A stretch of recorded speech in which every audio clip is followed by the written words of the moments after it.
Happy Monday, everybody. I hope you had a fabulous weekend. It is Monday, August 17th, and these are some of the headlines on BizarreBiz.com. Super rich injecting teen blood to stay young. Postmaster General agrees to testify amid Dem fury. Pentagon warns about hand sanitizers after employee lit on fire. Dude, it's alcohol, it burns. Just saying. Former CIA officer charged with spying for China. These headlines and many more are all at BizarreBiz.com. BizarreBiz.com. Real news, no bullshit. Can you imagine living forever in the same body? I can imagine them giving us a new body to upload our conscious to, but the same body? I don't know. From daily sessions in sub-zero cryo chambers to stem cell injection and transfusions of teenagers' blood, their bizarre attempts to become superhuman have fueled a multi-million-dollar industry. Where exactly are they getting this blood? I mean, who are they getting it from? Do they go to the American Red Cross and they're like, hey, dude, I need to get some teenage blood? Or what, dude? Are they paying people for it? Do they grow people just for their... I could go on and on. All the questions, y'all. It may sound like something out of a sci-fi novel, but there's a growing band of Silicon Valley billionaires who believe they can achieve eternal life through biohacking, the process of making alterations to your body to keep it younger. Sure you can for a minute. A while. Netflix's new drama Biohackers, released on Thursday, August 20th, seizes on the terrifying trend by imagining a secretive lab where a young student, played by Luna Welder, discovers a sinister experiment using the techniques on an entire town. Here we meet the real Silicon Valley biohackers, the men who want to be immortal. First up, Peter Thiel, thirst for young blood.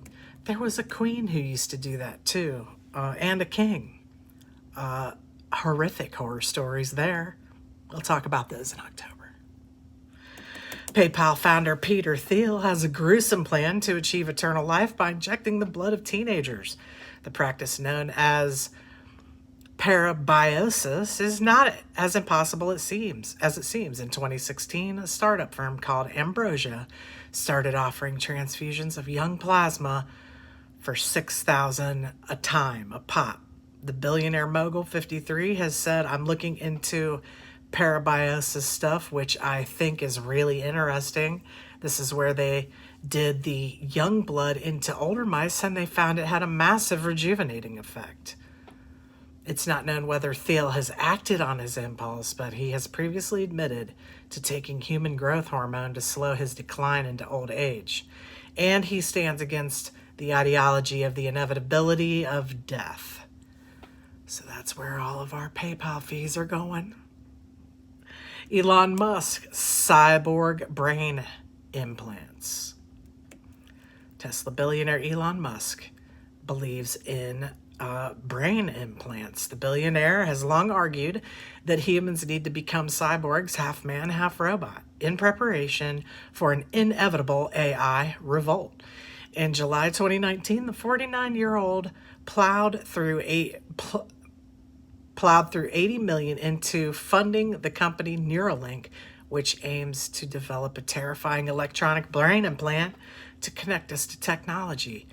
The proposed implant is injected into the bloodstream and forms a mesh around the brain, which controls smart devices, connects to the internet, and even allows us to communicate telepathically.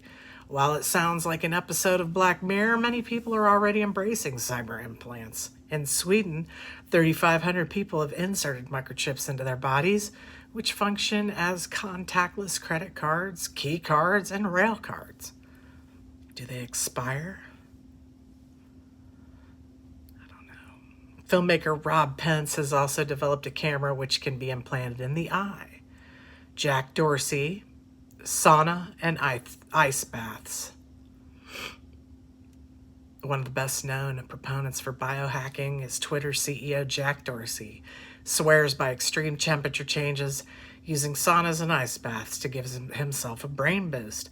The 43-year-old starts every day with a sub-zero bath, claiming going into an ice tub from being warm in bed unlocks this thing in my mind, and I feel like I can do nearly anything. You're going to have a heart attack or something. Dude! In the evening, he sits in a 220-degree sauna for 15 minutes with an infrared lamp to make him sweat more before plunging into another ice bath for 3 minutes. He repeats the process 3 times. Okay, dude, I don't know if that's good for the body, the heart. I don't know. Your veins constrict. Could be a problem, dude. Social media millionaire also practices an extreme fasting technique, eating just 1 meal of fish, chicken, or steak a day between 6:30 and 9 p.m. Occasionally, he fasts all weekend, eating nothing but drinking water only, admitting the first time he tried it, he was hallucinating by day 3. Before work, that explains their banning posts, doesn't it? Extreme. Before work, he fits in 2 hours of meditation before walking 5 miles to his office. I don't think you're getting enough calories for that, dude. He also uses a standing desk with infrared desk lamp from Sauna Space, which the lamp claims to promote anti-aging. Ben Greenfield, eating ants and massaging his rectum. A cult figure among biohackers, Ben Greenfield has turned experimentation on his own body into a multi-million-dollar business. His bizarre biohacks include eating ants so he can absorb their energy and strength, regular coffee enemas, and massaging his rectum with glass rods to promote prostate health. Every 6 months, the self-styled fitness guru injects himself with stem cells harvested from his body fat and stored when he was younger so that he can inject the young me into old me. He has also filmed himself injecting stem cells into his own penis to boost his sex life, because it's always, of course, about the penis. I wanted to go from good to great and to get a bigger dick, he said. Other boosts to the body and brain include a 12 to 16 hour fast every day, a mouthwash made from essential oils, bone broth and collagen smoothies, and a meal of organ meat that he has hunted himself with a bow and arrow on his 10-acre Washington ranch. There was something about that dude recently in the news about his deer issues. If I recall correctly, I could be wrong. Dave Asprey, cryotherapy chamber. Dude, does this not seem just really vain to you? I mean, I get good health and all that. I believe in that. Good health is the best thing for you. I quit smoking in 2018, which was a huge feat. Among other things I've quit doing, some of this seems really freaking vain to me. Entrepreneur Dave Asprey has spent over $800,000 hacking his own biology, and he expects to live to 180. Growing up a fat kid, Osprey lost 100 pounds in his 20s and claims to have upgraded his brain by 20 IQ points. The 46-year-old created the Bulletproof Diet, which advocates eating high-fat food, only 35 grams of protein a day, and carbohydrates just once a week, as well as fasting until noon and eating in a 6-hour daily window. He also claims his bulletproof coffee, made with butter, is a brain booster, and he takes over 100 supplements a day to slow the aging process, including the anti-dementia drugs methyl B1-2 and methylfolate.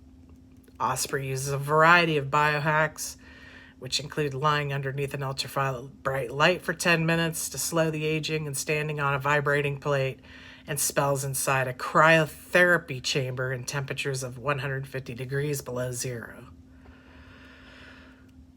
There's many more. I'm just going to go through them quickly. Rich Lee is the human vibrator.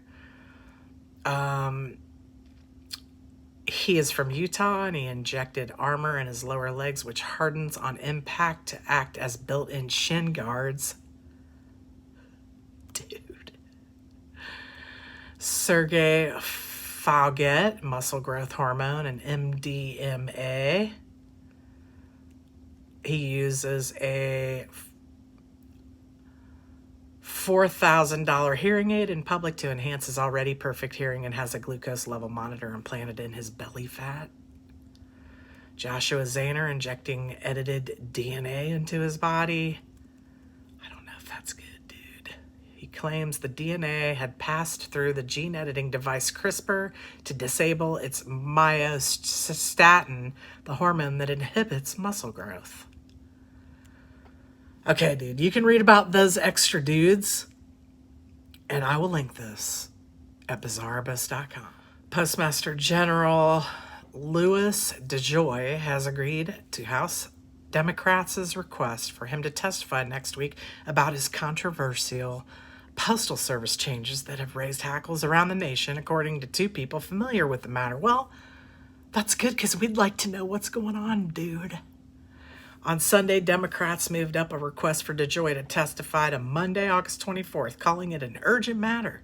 The Oversight and Reform Committee hearing is likely to be tense, with Democrats loudly objecting to changes that have slowed mail delivery in numerous parts of the country amid Trump's call to restrict the use of mail-in ballots for the November election. By the way, this dude was put into his position, I believe, in June of 2020. Don't quote me on that, but I think that's when, by Trump. So all of these post office issues seem a little fishy. A number of Democrats have called on him to resign, and moderate House member Jim Cooper even said that he wanted DeJoy, a major Republican Party fundraiser, arrested by the House Sergeant of Arms if he didn't agree to testify. Dude. Over the past several weeks, there have been startling new revelations about the scope and gravity of operational changes that he's implementing at hundreds of postal facilities without consulting adequately with Congress, the Postal Regulatory Commission, or the Board of Governors. House Oversight Carolyn Maloney wrote to DeJoy on Sunday, giving him a deadline of Monday to respond to the testimony invitation.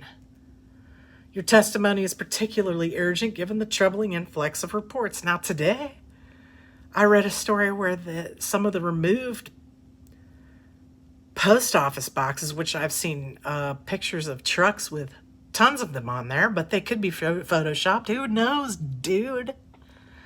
Now, the story today is that they're being replaced. So why is everybody freaking out?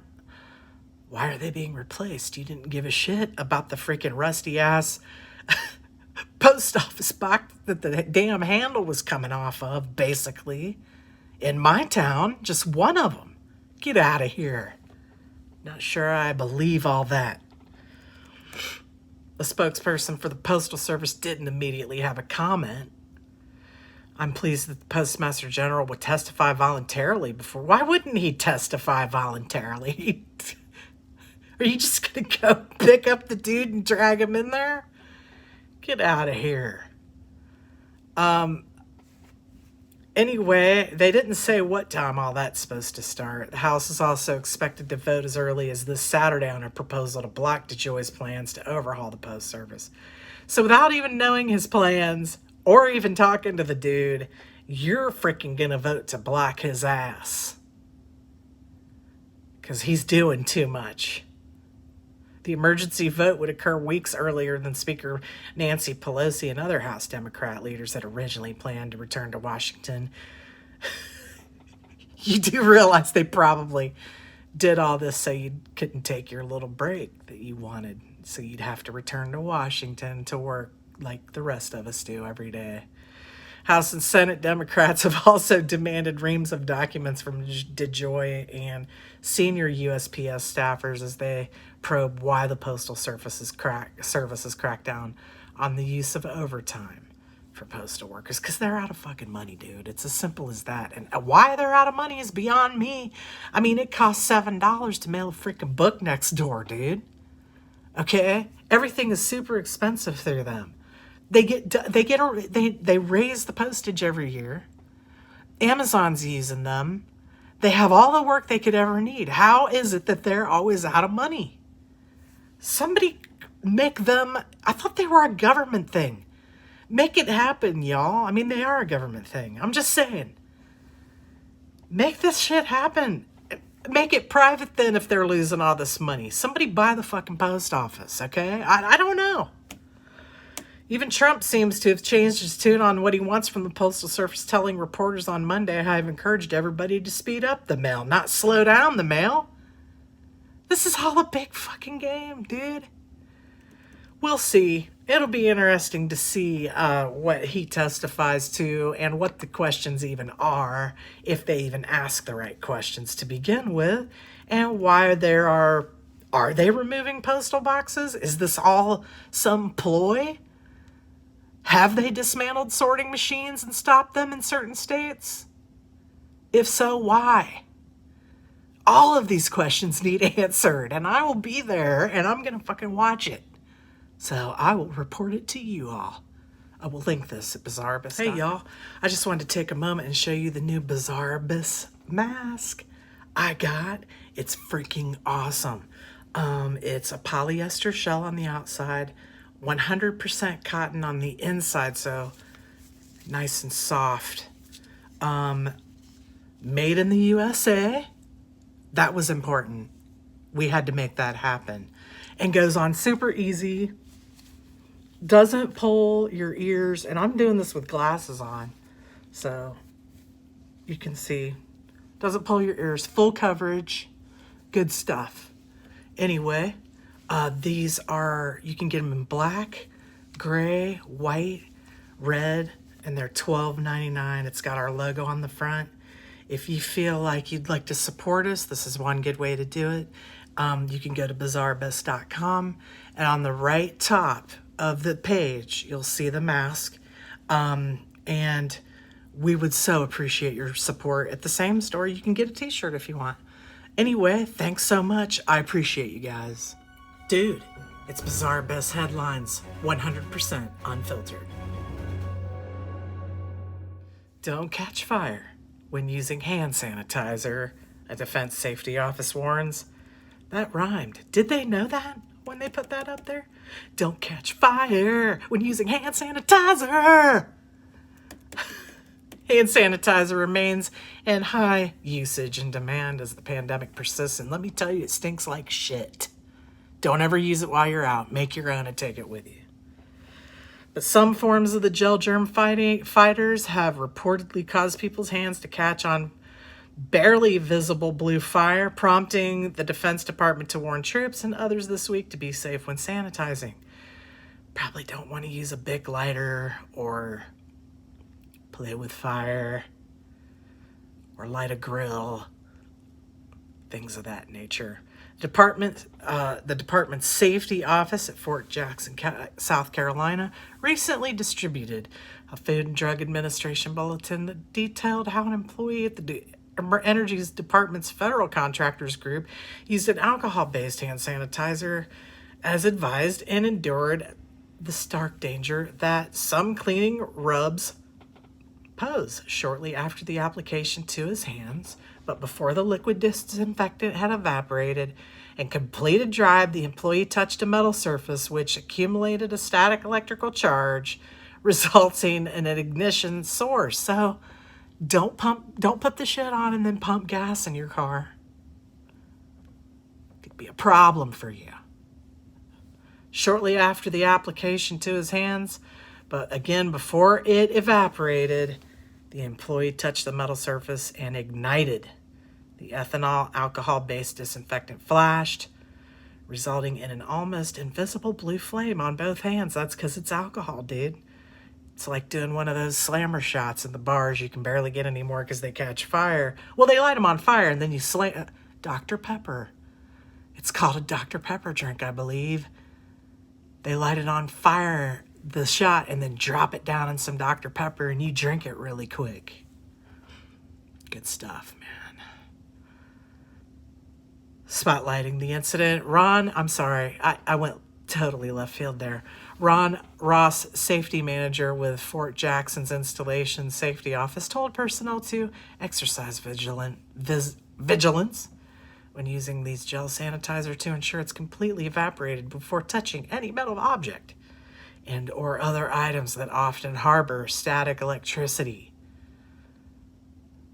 Don't touch your spouse. Don't rub your slippers on the floor across the room for 20 minutes and then touch your spouse and their hair, because that's not going to bode well for anybody involved. We can never be too cautious. There is more to the story. I could think of many more examples that you probably shouldn't do. I will digress and link it at bizarrebest.com. Former CIA officer is being charged with spying for China. The method prosecutors said they used to get Alexander Yuqing Ma to reveal the nature of his espionage was worthy of a spy novel itself. A 15-year veteran of the CIA was charged Monday with selling U.S. secrets to China and then unwittingly admitting his spying to the FBI. How did he unwittingly admit that? The method prosecutors said they used to get him to reveal the nature of his espionage was worthy of a spy novel. Court documents said the 67-year-old Alexander Yuqing Ma of Honolulu was charged with violating U.S. espionage laws. Prosecutors said he joined the CIA in 1967 and then served as a CIA officer until he retired from the agency in 1989. For part of that time, he was assigned to work overseas in the East Asia Pacific region.